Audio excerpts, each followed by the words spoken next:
प्रायिकता की डेफिनेशन के बारे में बात करें, किसी घटना के घटित होने की संभावना को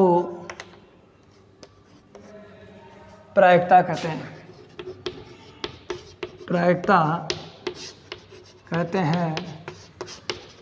इसे पीई या पीए से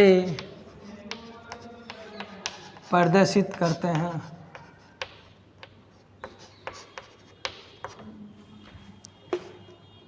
पीई यानी कि प्रायिकता, प्रायिकता का फॉर्मूला होता है अनुकूल परिणाम बटावा कुल परिणाम, अनुकूल परिणाम बटावा कुल परिणाम। प्रायिकता का मान, प्रायिकता का मान 0 तथा 1 के मध्य आता है। यानी कि जो प्रायिकता का मान होगा वो किसके मध्य आएगा? 0 और 1 के मध्य आएगा। यानी कि पीई 0 लेस देन इक्वल 1, यानी कि 1 से तो छोटा और 0 से बड़ा, यानी कि 0 और 1 के मध्य आएगा। प्रायिकता की शर्त, प्रायिकता कभी भी ऋणात्मक में नहीं आती है। प्रायिकता क्या है? कभी भी ऋणात्मक में नहीं आएगी। प्रायिकता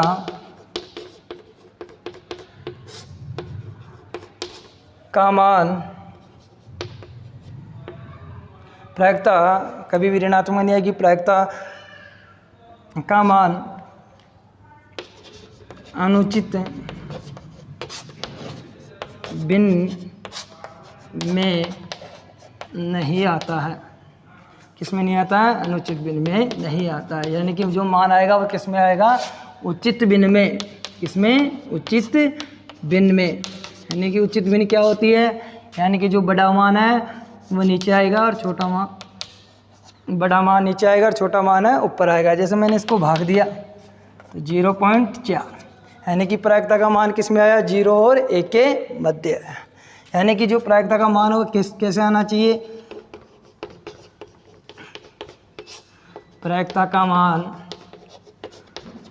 हमेशा, जैसे प्रायिकता का मान कैसे आना चाहिए? 0.4 आ गया, 0.732, यानी कि 0 लगना चाहिए आगे, कितने भी अंक आ सकते हैं। यानी कि 0.7 ये प्रायिकता के मान आने चाहिए।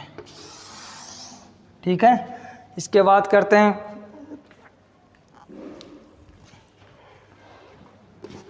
सभी प्रायिकताओं का योग 1 होता है। यानी कि काली गेंद हमारे पास 4 है, सफ़ेद गेंद 6 है, और बात करते हैं हरी गेंद 2 है। यानी कि कुल टोटल कितनी गेंदें हो गई? इसको प्लस करेंगे तो 6 + 4 + 2, यानी कि कुल गेंद, तो कुल गेंदें कितनी हो गई आपके पास? 12। कुल गेंदें कितनी हो गई? 12। यानी कि काली गेंद होने की प्रायिकता याद करेंगे। काली गेंद होने की प्रायिकता,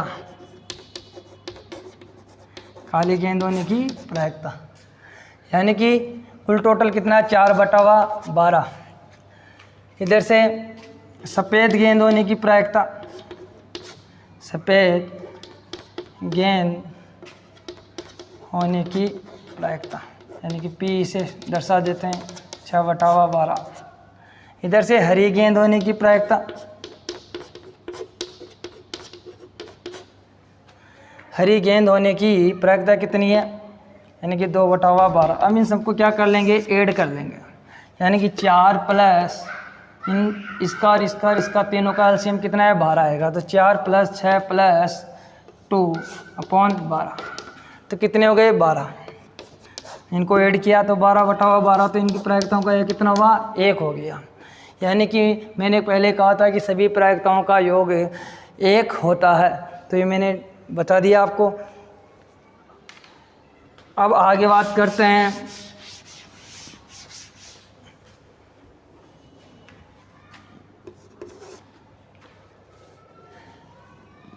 PE + PE बार बराबर 1, यानी कि एक फॉर्मूला होता है, इससे ज्ञात करते हैं प्रायिकता।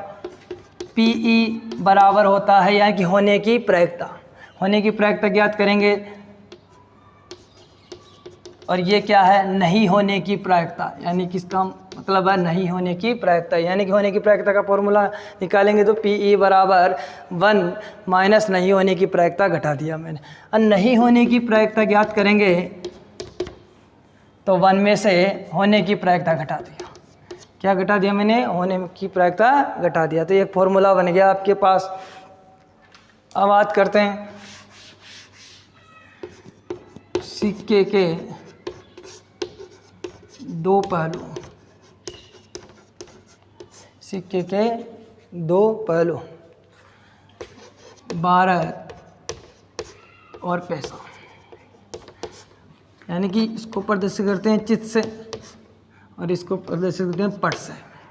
चित्त यानी कि होता है हेड और इसका मतलब होता है टेल, यानी कि हेड और टेल। सिक्के की बात करते हैं, एक सिक्के को 2 बार उछालने की प्रायिकता, एक सिक्के को 2 बार उछालने की प्रायिकता, यानी 2 और इसकी पावर 2 बराबर कितनी हो गई, 4। अब स्थितियाँ बननी चाहिए 4, तो 4 कैसे बनाएंगे, तो 2 बार मैंने हेड लिया, 4 का आधा करेंगे, 2 आ गया, और 2 बार क्या लिखेंगे, टेल लिख दिया।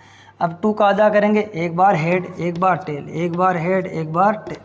मैंने कह दिया कि दोनों तरफ हेड आने की प्रायिकता, तो फॉर्मूला लगाऊंगा PE बराबर,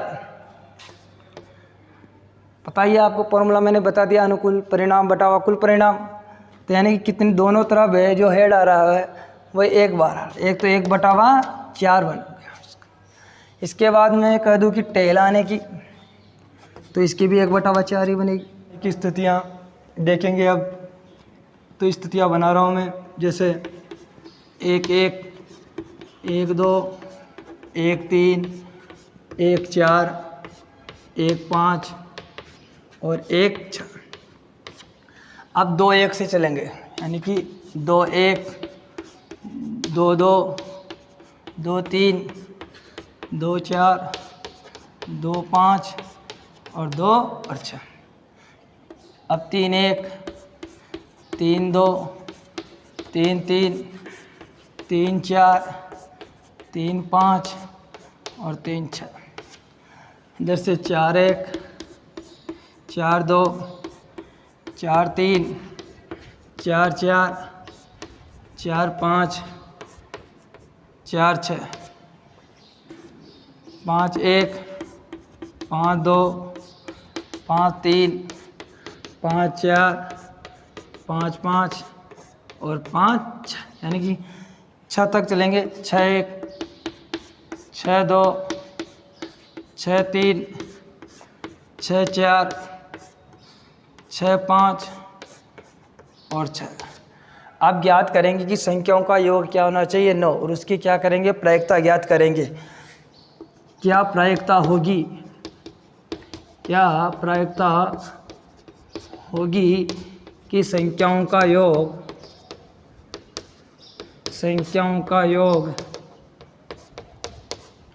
9 9 तथा 13, 9 तथा 13, यानी कि 9 का भी ज्ञात करना है और 13 का भी ज्ञात करना है। अब देखेंगे कि संख्याओं का योग 9 किस में हो रहा है, पहले ज्ञात करेंगे। यानी कि इसमें किसी भी संख्याओं का योग 9 नहीं हो रहा है, क्योंकि 1 6 क्या 7 लास्ट तक 7 ही है, इसके आगे कुछ नहीं आ रहा है, तो यहाँ 9 नहीं, योग 9 नहीं होगा। इसके आगे देखेंगे इसमें भी नहीं हो रहा है। इधर से देखेंगे 3 1 3 2, ये 5 हो गया, 3 4 7 हो गया, 3 5 8 हो गया, ये हो रहा है। एक तो ये हो गया, और इधर से एक ये हो गया, और इधर से एक ये हो गया, और इधर से एक ये हो गया। यानी कि कुल टोटल कितनी अनुकूल स्थितियाँ बन गई आपके पास, 4 बन गई। तो मैं पहले लिख लेता हूँ इनको, 3 6 4 5 5 4 और 6 3, यानी कि कुल अनुकूल स्थितियाँ कितनी बन रही है, 4 बन रही है। तो मैंने बताया था प्रायिकता का फॉर्मूला PE बराबर अनुकूल परिणाम बटावा कुल परिणाम। तो PE की बात करते हैं तो यानी कि अनुकूल परिणाम कितने हैं, 4, और स्थितियाँ कितनी बन रही है, 36। 36 कैसे बन रही है, यानी कि मैंने एक पासे को 2 बार उछाला, तो यानी कि 6 का स्क्वायर कितना होता है, 36। यानी कि देख गिन लो, 1 2 3 4 5 6 बन रहे हैं, और क्रम कितना है, पूरा 6 है। तो 6 × 6 कितना हो गया, 36 हो गया। तो 4/36, यानी कि इसको काट दिया तो 1/9। अब देखते हैं कि 13 होने की प्रायिकता, यानी कि यहाँ 6 6 कितने हो गए, 12, यानी कि 13 तो है ही नहीं इसमें, यानी कि असंभव घटना है। तो इसको लिखते हैं, इसका मान कितना होता है, असंभव घटना का मान 0 होता है। यानी कि असंभव घटना उसे कहते हैं कि आपका विद्यालय 20 किलोमीटर और आपको कह दिया जाए कि आपको 2 मिनट में स्कूल आना है पैदल चल के, तो आप नहीं आ सकते, ये क्या असंभव है। तो इसका मान कितना होता है, 0 होता है। तो असंभव घटना इसे अनिश्चित घटना भी बोलते हैं। अनिश्चित घटना, इसका मान क्या होता है, इसका मान क्या होता है, 0 होता है। इसका मान क्या होता है, 0, यानी कि असंभव है। और संभव घटना इसे निश्चित घटना भी बोलते हैं। निश्चित घटना, इसका मान क्या होता है, 1, यानी कि ये असंभव घटना और संभव घटना की बात हो गई। अब देखते हैं कि प्रायिकताओं का योग क्या होना है। संख्याओं का योग दे रखा 13 और प्रायिकता ज्ञात करनी है, तो ज्ञात करते हैं। 13 तो क्या है, किसी का भी योग नहीं बन रहा है, तो क्या ये असंभव, तो 0 क्या आ जाएगा, 36। तो इसका मान कितना होगा, 0, यानी कि जो संख्याओं का योग 13 दे रखा, उसकी प्रायिकता कितनी हो गई, 0। क्वेश्चन नंबर 1 की बात करते हैं। एक पासे को फेंकने पर 4 से बड़ा अंक आने की प्रायिकता ज्ञात कीजिए। यानी कि 4 से बड़ा अंक, एक पासे को फेंक रहे हैं तो पासे में कितने होते हैं, एक पासे में 6, एक पासा यानी कि 6 की पावर 1, यानी कि 6 स्थितियाँ बनेगी, यानी कि 1 से 6 तक। अब इसमें देखते हैं 1 2 3 4 5 और 6, 4 से बड़ा अंक आने की प्रायिकता। अब 4 से बड़ा अंक कौन कौन से हैं, 5 और 6। मैंने बताया था प्रायिकता का फॉर्मूला PE, यानी कि स्थितियाँ कितनी बन रही है, 5 और 6, यानी कि 2/6, यानी इसकी प्रायिकता कितनी बन गई, 1/3। ये क्वेश्चन नंबर 1 का आंसर हुआ। अब क्वेश्चन नंबर 2 की बात करते हैं। एक सिक्के को कितनी बार उछाला जाता है, 2 बार उछाला जाता है, और चित्त आने की प्रायिकता ज्ञात कीजिए। जब 2 बार उछालेंगे सिक्के को, तो यानी कि सिक्के को 2 बार उछालेंगे तो सिक्के के कितने पहले होते हैं, 2 होते हैं, यानी कि 2 की घात 2, यानी कि 4 स्थितियाँ बननी चाहिए। 4 स्थितियाँ कैसे बनाओगे, यानी कि 4 का आधा करोगे, 2 बार तो हेड, 2 बार टेल, 1 बार हेड 1 बार टेल, 1 बार हेड 1 बार टेल, यानी कि ये कह रहा है कि दोनों बार चित्त आने की प्रायिकता ज्ञात कीजिए। वही वापस फॉर्मूला PE बराबर अनुकूल परिणाम बटावा कुल परिणाम। अब यानी कि चित्त आने की प्रायिकता क्या है, यानी कि 1 बार आ रहा है दोनों तरफ, तो दोनों बार चित्त आ रहे हैं, तो 1/, इसकी क्या बनेगी, 4, यानी कि कुल परिणाम कितने हैं आपके पास, 4 है। तो 4 तो कुल परिणाम नीचे आ गया। अनुकूल परिणाम कितने, अनुकूल एक आ गया। बताया था प्राकृत संख्या क्या होती है। प्राकृत संख्या एक से लेकर अनंत तक जाती है, उसे क्या कहते हैं, प्राकृत संख्या कहते हैं, या इनफाइनाइट तक जाती है। अब यहाँ पूछ रहा है कि 1 से 17 तक जाना है अपने को, तो 1 से 17 तक क्या लिखेंगे, गिनती लिखेंगे। 1 2 3 4 5 6 7 8 9 10 11 12 13 14 15 16 और 17 लिख दिया। अब अभाज्य संख्या की बात करते हैं। अभाज्य संख्या क्या होती है। अभाज्य संख्या स्यों से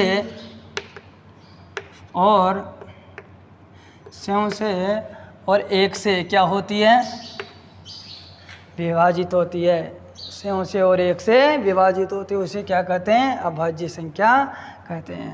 यानी कि एक तो स्यों से और 1 से। इसके बाद कह रहा है कि अभाज्य संख्या हो प्रायिकता ज्ञात करनी है अपने की। अभाज्य संख्या और क्या करना है, प्रायिकता ज्ञात करनी है। तो अभाज्य संख्या कौन कौन सी होगी, ये प्रायिकता का पता ही है आपको। अनुकूल परिणाम बटावा कुल परिणाम, अनुकूल परिणाम बटावा कुल परिणाम। अब अभाज्य संख्या कौन कौन सी है। एक तो अभाज्य संख्या होगी 2, यानी इसमें 2 का खुद का भाग जाता है और 1 का भाग जाता है, इसके अलावा किसी का भाग नहीं जाता है। एक होगी 3, एक होगी 5, एक होगी 7, एक होगी 7। अब देखो 9 है, 8 में तो सबका ही भाग जाता है, 2 का भी जाता है, 4 का भी जाता है और 1 का भी जाता है, तो ये तो भाज्य संख्या है। अब 9 की बात करते हैं। 9 में 3 का जाता है, 9 का जाता है, 1 का जाता है, तो ये भी क्या है, भाज्य संख्या है। इसके बाद होगी 11, इसके बाद 13, इसके बाद देखो 14 भी क्या है, भाज्य संख्या है। और 15 में एक तो 5 का जाता है और फिर 15 का जाता है और 1 का जाता है, तो ये भी क्या है, भाज्य संख्या है। इसके बाद होगी 17, यानी कि कुल कितने आ गए, अनुकूल परिणाम कितने आ गए, 1 2 3 4 5 6 और 7, यानी कि अनुकूल परिणाम कितने हैं आपके पास, 7। तो यहाँ से 7 लिखना है ऊपर। और कुल परिणाम कितने हैं, कुल परिणाम कितने आपके, 17, यानी कि 1 से 17 तक की प्राकृत संख्या। तो ये कितना हो गया इसका आंसर, 7/17। अब आगे आ गया। इसके बाद एक अलीफ वर्ष में 52 रविवार आने की प्रायिकता ज्ञात कीजिए। यानी कि अलीफ वर्ष 365 दिन का होता है। अलीफ वर्ष कितने का होता है, अलीफ वर्ष 365 दिन का होता है। अगर 365 में मैं 7 का भाग लगा दूं, यानी कि 365 में किसका भाग लगाया, 7 का, 7 5 35, कितना बच गया, 1 बच गया। इधर से कितनी बार 5 उतार लिया, 7 दूनी 14, क्या बच गया, 1 शेष बच गया।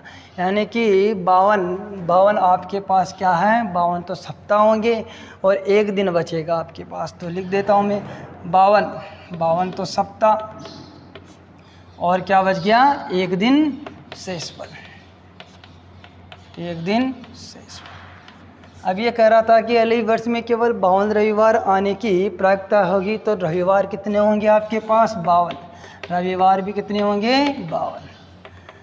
अब 1 दिन बचा आपके पास, 1 दिन अगर इसमें ऐड हो जाता, 52 में ऐड हो जाता, 53 हो जाते, तो 53 क्या हो जाते आपके पास, रविवार। तो 53 तो करना नहीं है अपने को, 52 रविवार आने की प्रायिकता देखनी है अपने को। तो क्या करेंगे, 52, यानी कि मैंने लिख दिया यहाँ पे है संडे, मंडे,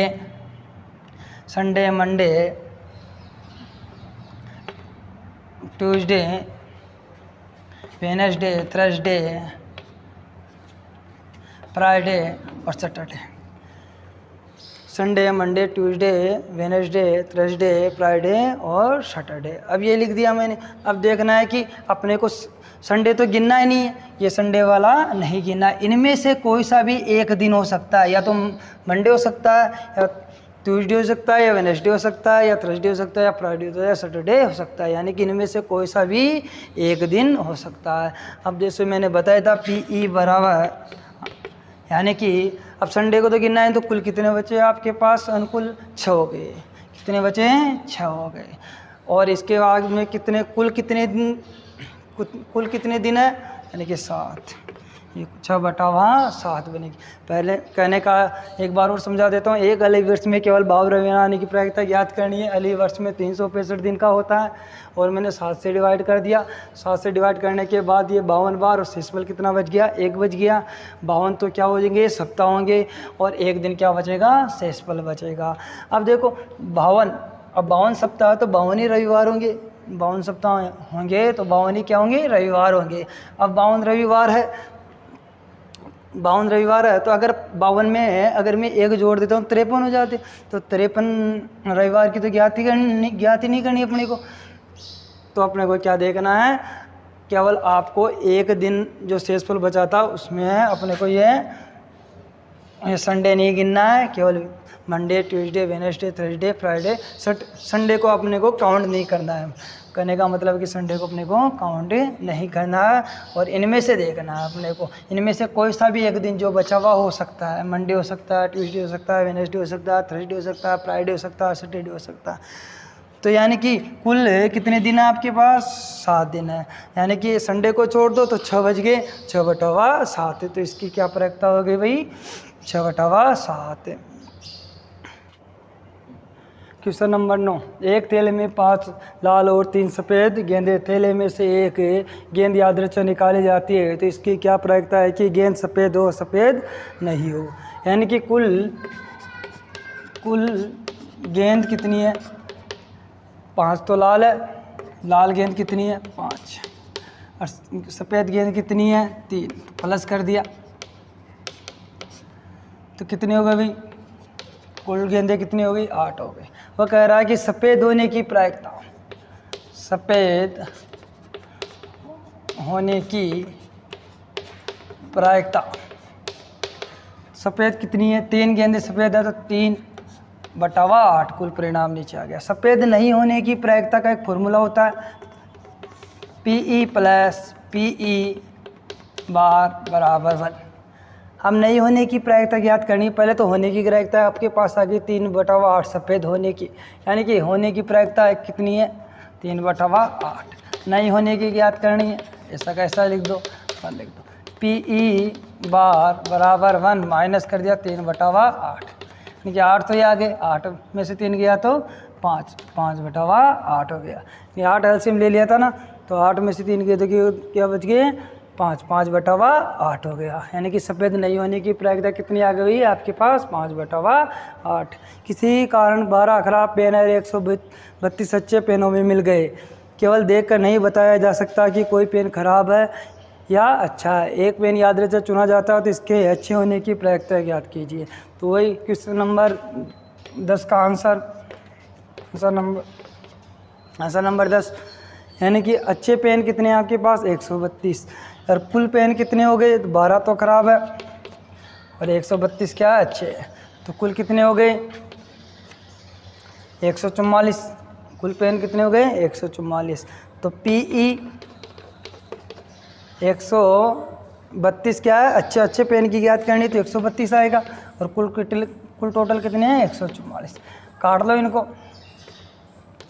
काट लो। 2 कैसे किया? ये तो कितना आ गया?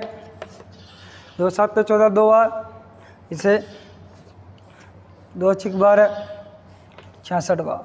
फिर काट लो,